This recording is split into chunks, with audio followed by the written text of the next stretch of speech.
Pour commencer ce début de culte, je vous invite à ouvrir votre Bible dans Proverbes chapitre 17 au verset 17.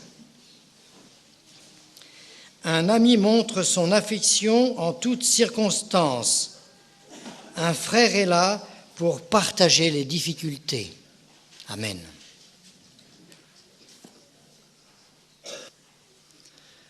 Avec un texte comme celui-ci, on peut parler de tout. C'est exprès si j'ai pris un texte suffisamment vaste, parce que j'aimerais vous parler d'un personnage ce matin dont on parle très peu dans nos églises, mais qui pourtant a fait couler beaucoup d'encre. Pourquoi en parle-t-on si peu ? Parce qu'on ne peut pas citer ce personnage en exemple, parce qu'on ne va pas inviter les personnes à faire comme lui. C'est un homme qui intrigue et plusieurs mystères entourent son nom.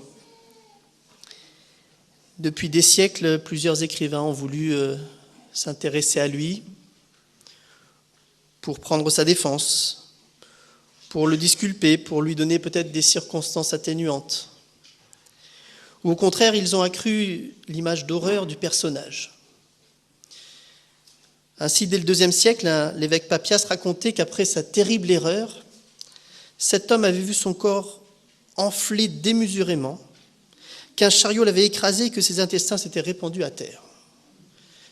Certains ont voulu réhabiliter sa mémoire. Ainsi, il y a 50 ans, un célèbre auteur et metteur en scène au cinéma, un certain Marcel Pagnol, a écrit une pièce de théâtre sur ce personnage biblique. Je ne dirais pas qu'il est presque autant connu que Jésus, mais pas loin quand même.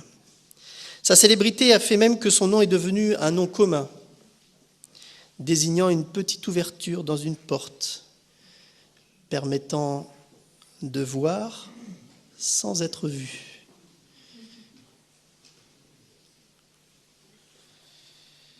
Il était l'un des 12. Il a trahi Jésus. Vous avez compris de qui je veux parler. Il s'appelle Judas.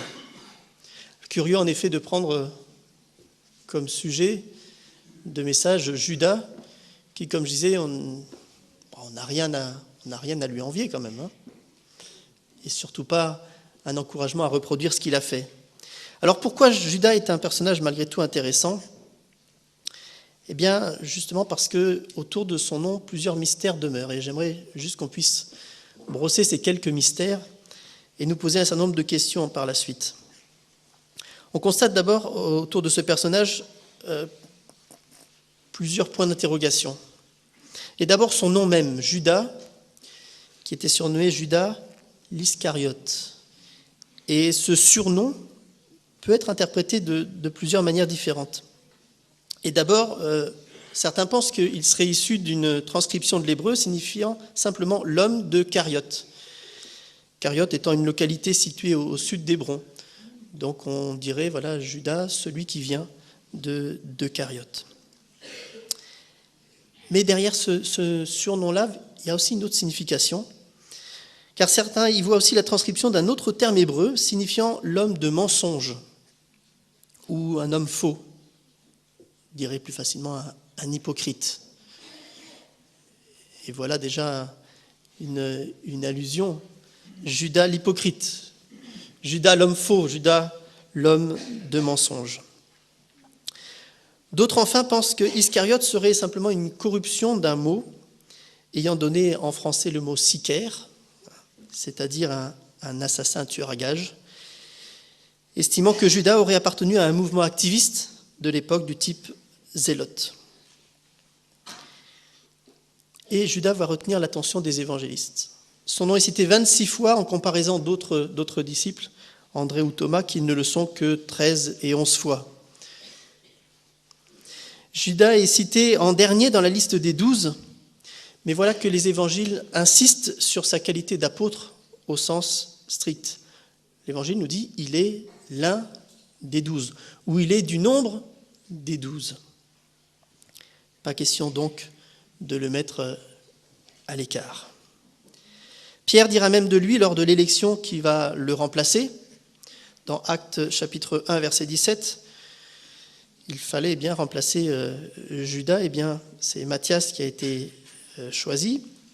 Et lorsque Pierre évoque cet aspect-là, dans Actes 1, verset 17, déjà à la fin du verset 16, il précise que Judas a été le guide de ceux qui ont saisi Jésus. Et il ajoute, il était compté parmi nous et il avait part au même ministère. Cette insistance à présenter Judas comme étant l'un des 12 semble être volontaire, calculée comme pour mieux montrer le contraste entre ce terrible fait. C'est que Jésus, ce Judas-là, est celui-là même qui a livré Jésus. Pourtant, il était l'un des 12. Plusieurs fois dans l'Évangile, à côté de ce nom Judas, il nous est précisé qu'il allait être celui qui allait livrer Jésus. Par exemple, dans Jean chapitre 6, au verset 71, alors que Jésus venait de répondre « N'est-ce pas moi qui vous ai choisi, vous les 12 ? Et l'un de vous est un démon, dit-il. » Et le texte nous précise qu'il parlait de Judas l'Iscariote, fils de Simon, car c'était lui qui devait le livrer, lui, l'un des 12. Mais dans d'autres textes, nous retrouvons cela. Lors de l'annonce de la trahison, lors du récit de la mort de Jésus, dans Matthieu 27, verset 3, on nous précise Judas, celui qui allait livrer Jésus. Le deuxième mystère qui entoure le nom de Judas, c'est peut-être le mobile de sa trahison. Pourquoi a-t-il fait cela ? Et là encore, plusieurs hypothèses nous sont proposées. Et la première hypothèse qu'on peut peut-être lancer, c'est peut-être la jalousie. La jalousie à l'égard du reste du groupe des apôtres. Peut-être une possibilité. Deuxième élément, peut-être la cupidité, cet amour de l'argent, qui lui fera dire au grand prêtre dans Matthieu 26, verset 15, « Que voulez-vous me donner pour que je vous livre Jésus ?» C'est ce même Judas d'ailleurs qui va remarquer lorsque Marie répand sur les pieds de Jésus un parfum de grand prix, c'est lui qui va s'exclamer « Mais on aurait pu le vendre pour 300 deniers. » Alors est-ce cet appât du gain qui a fait que Judas livre Jésus ? Troisième hypothèse, la déception, celle de voir Jésus renoncer à une libération politique, tant attendue par les Juifs et notamment par les Zélotes. Alors peut-être a-t-il voulu provoquer le destin, faire quelque chose, déçu qu'il a été de voir que Jésus n'est pas ce libérateur politique attendu. Mais en fait, si on ne peut pas totalement exclure l'une des trois hypothèses, le texte biblique insiste sur un tout autre aspect. Et dans Jean 13, verset 2, nous lisons cet élément de réponse. Alors que nous nous trouvons dans ce moment qui précède la fête de Pâques et ce fameux souper qu'on appelle la Cène. Jean 13, verset 2, on nous dit que pendant le souper, alors que le diable avait déjà mis dans le cœur de Judas Iscariote, fils de Simon, le dessein de le livrer, alors Jésus, qui savait que le Père avait remis toutes choses entre ses mains, qu'il était venu de Dieu et qu'il s'en allait à Dieu, se leva de table, ôta ses vêtements et prit un linge dont il se ceignit. Voilà que ce texte de Jean 13 nous révèle que l'intervention du diable y est pour quelque chose. Le diable avait déjà mis dans le cœur de Simon le dessein de le livrer. Troisième mystère autour de Judas, celui des circonstances de sa mort. Parce que là aussi, il y a plusieurs éléments, et notamment deux fins qui nous sont rapportés. Selon Matthieu 27 d'abord, Judas se serait pendu après avoir reconnu sa faute. Nous lisons cela dans Matthieu 27, à partir du verset 3. Je lis Matthieu 27, verset 3. « Alors Judas, qui l'avait livré, voyant qu'il était condamné, fut pris de remords et rapporta les 30 pièces d'argent aux principaux sacrificateurs et aux anciens, en disant « J'ai péché en livrant le sang innocent. » Et ils répondirent « Que nous importe, cela te regarde. » Judas jeta les pièces d'argent dans le temple, se retira et alla se pendre. Les principaux sacrificateurs les ramassèrent et dirent « Il n'est pas permis de le mettre dans le trésor sacré, puisque c'est le prix du sang. » Et après en avoir délibéré, ils achetèrent avec cet argent le champ du potier pour la sépulture des étrangers. C'est pourquoi ce champ a été appelé « champ du sang » jusqu'à ce jour. Alors s'accomplit ce qui avait été annoncé par Jérémie le prophète. Ils ont pris les 30 pièces d'argent, la valeur de celui qui a été estimé, qu'on a estimé de la part des enfants d'Israël, et ils les ont donnés pour le champ du potier, comme le Seigneur me l'avait ordonné. Voilà cette fin de Judas décrit ici dans ces quelques versets. Judas qui alla se pendre. Et voilà que si nous tournons quelques pages de notre Bible et que nous allons dans Actes chapitre 1, Actes chapitre 1, verset 16, c'est Pierre qui parle et qui dit « Hommes, frères, il fallait que s'accomplisse ce que le Saint-Esprit dans l'Écriture a annoncé d'avance par la bouche de David au sujet de Judas, qui a été le guide de ceux qui ont saisi Jésus. Il était compté parmi nous et il avait part au même ministère. » Verset 18, « Cet homme, ayant acquis un champ avec le salaire du crime, est tombé, s'est rompu par le milieu du corps et toutes ses entrailles se sont répandues. La chose a été si connue de tous les habitants de Jérusalem que ce champ a été appelé dans leur langue Akeldama, c'est-à-dire champ du sang. Or, il est écrit dans le livre des psaumes que sa demeure devienne déserte et que personne ne l'habite et qu'un autre prenne sa charge. » Voici donc que selon ce texte qui nous est rapporté, Judas serait décédé d'une mort violente, tête fracassée, entrailles répandues, après avoir acquis un domaine avec le salaire de sa trahison. Alors n'essayons pas d'harmoniser artificiellement ces deux versions de cette fin de Judas. Toujours est-il que dans les deux textes, le point commun, c'est que cette fin, elle est tragique, elle est brutale. Et d'ailleurs, Jésus l'avait prédit lorsqu'il a déclaré « Malheur à cet homme-là par qui le Fils de l'homme est livré. » Alors, ce qui m'interpelle dans Judas, ce n'est pas forcément la vie de cet homme, et c'est vrai l'intérêt n'est pas de rester sur ce personnage, mais d'observer l'attitude de Jésus envers Judas. Quel regard Jésus porte sur le traître parmi les traîtres. Immanquablement, il nous vient une question légitime lorsqu'on parle de Judas, c'est pourquoi a-t-il été choisi par Jésus pour être au nombre des 12 ? Pourquoi a-t-il été choisi par Jésus ? Voilà un fait qui intrigue un bon nombre d'historiens et des théologiens. Et cette question-là touche à un dessein divin et peut donc difficilement répondre d'une manière définitive et tranchée. Ce que nous savons de la parole de Dieu, c'est que Jésus dit clairement à ses disciples qu'il connaît ceux qu'il s'est choisis.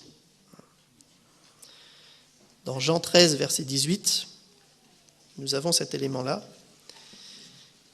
qui nous permet en tout cas de dire que ce n'est pas une erreur de casting de la part de Jésus. Parfois, nos choix font qu'on se mord les doigts après avoir fait un mauvais choix en se disant voilà, « Je pensais que lui allait faire l'affaire et finalement je me rends compte que... » Et là, on dit il y a une erreur de casting. Dans le cas de Jésus avec Judas, on ne peut pas parler de cela. Dans Jean 13, verset 18, Jésus va dire « Je connais ceux que j'ai choisis. » Le texte ajoute « Il faut que l'Écriture soit accomplie. » Et là, de citer Le psaume 41, verset 10, « Celui qui mange du pain avec moi a levé son talon contre moi. » Vous savez que manger avec quelqu'un, et on l'a vécu il y a peu de temps ici avec la Sainte Seine, signifie beaucoup de choses. Être reçu à la table de quelqu'un signifie être admis dans sa confiance. Et toute trahison de quelqu'un qui a été reçu autour de ma table devient donc encore plus coupable. Et lever le talon contre quelqu'un, c'est une expression qui peut facilement se comprendre. C'est comme un cheval qui rue. C'est une image de brutalité, une image assez violente, forte. Et si ce psaume est bien de David, alors le personnage auquel il est fait allusion serait Achitophel, qui est conseiller personnel de David. Nous trouvons ça dans 2 Samuel, chapitre 15, verset 12, le texte qui est cité par Jésus.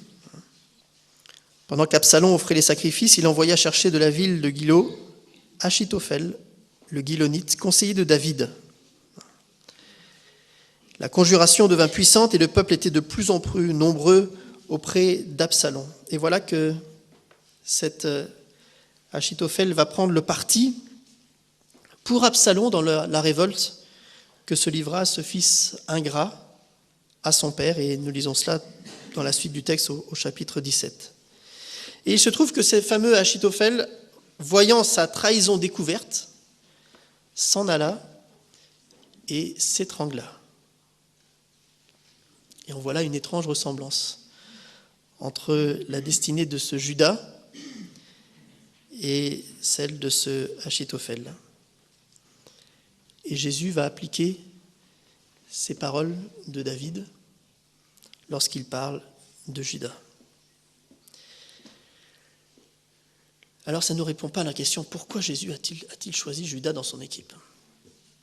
Parce que oui, malgré tout cela, Jésus l'avait nommé parmi les 12 et en plus trésorier du groupe. Et oui, c'est Judas qui tenait la bourse. Et vous imaginez une commission de nomination aujourd'hui dans nos églises qui choisirait comme trésorier celui qui est ouvertement un voleur. Complètement impossible. Et ce que j'admire par rapport à Jésus, c'est cette constance dans l'amour vis-à-vis d'un homme qui allait le trahir. C'est Jésus qui a dit, aimez vos ennemis. Pas qui d'autre aurait pu prononcer cette parole. Et cela m'interpelle encore aujourd'hui, parce que ça fait naître en moi des sentiments qui semblent pas très naturels. Et pourtant, Dieu nous dit, aimez vos ennemis. Alors la question pour nous aujourd'hui, et je m'inclus bien sûr dedans, c'est qu'en est-il de mes sentiments vis-à-vis de ceux qui font du mal à l'Église aujourd'hui, de ceux qui la persécutent, de ceux qui n'arrêtent pas de la mépriser, de ceux qui la critiquent, elle et ses membres, ceux qui nous paraissent parfois avoir trahi leur foi. Quel est mon sentiment par rapport à ces personnes ? Un ami qui trahit votre confiance que vous avez mis en lui, c'est terrible, encore plus terrible que quelqu'un que vous ne connaissiez pas. Mais si c'est votre cercle proche, que faire ? Et pourtant, voilà, aujourd'hui, Jésus qui vient me dire et me redire que mon regard sur lui doit rester celui de l'amour.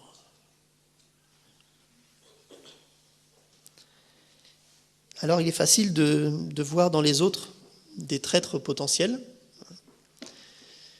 Facile peut-être de déceler les choses qui ne vont pas chez les autres. La paille de l'autre.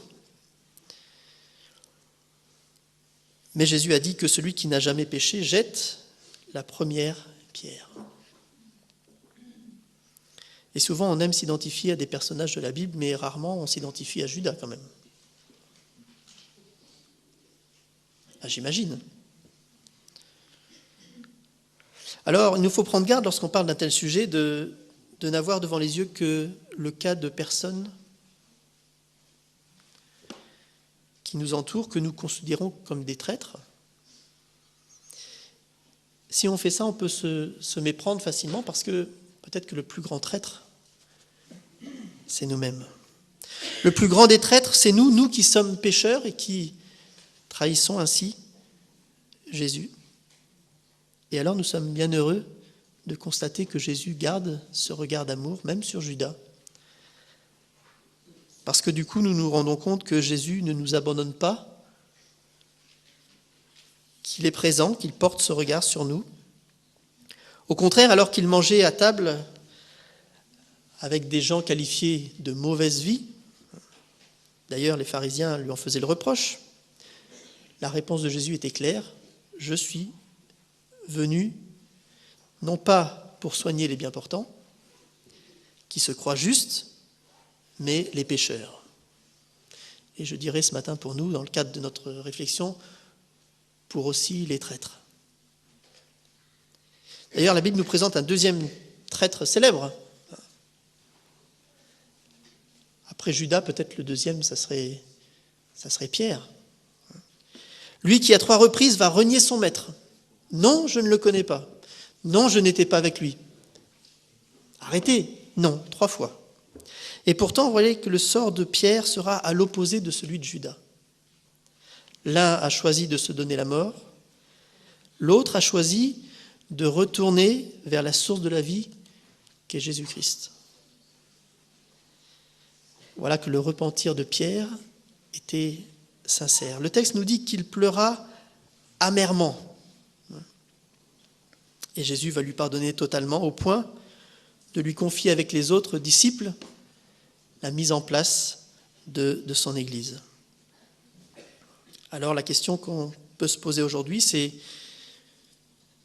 nous qui sommes aussi traîtres dans des circonstances de notre vie, et trop souvent malheureusement, qu'en est-il de notre repentir? Est-ce que nous avons choisi la voie de Judas, c'est-à-dire le suicide spirituel? Ou est-ce que nous préférons, comme Pierre, venir au pied de Jésus, reconnaître, pleurer amèrement, et ainsi trouver la voie vers Dieu? Ce choix nous appartient. Jésus laisse à chacun la liberté. Et j'ai du plaisir à voir cette image d'un Jésus les bras grands ouverts, qui nous dit ce matin avec beaucoup de tendresse, beaucoup d'amour, qu'il manifeste envers chacun d'entre nous.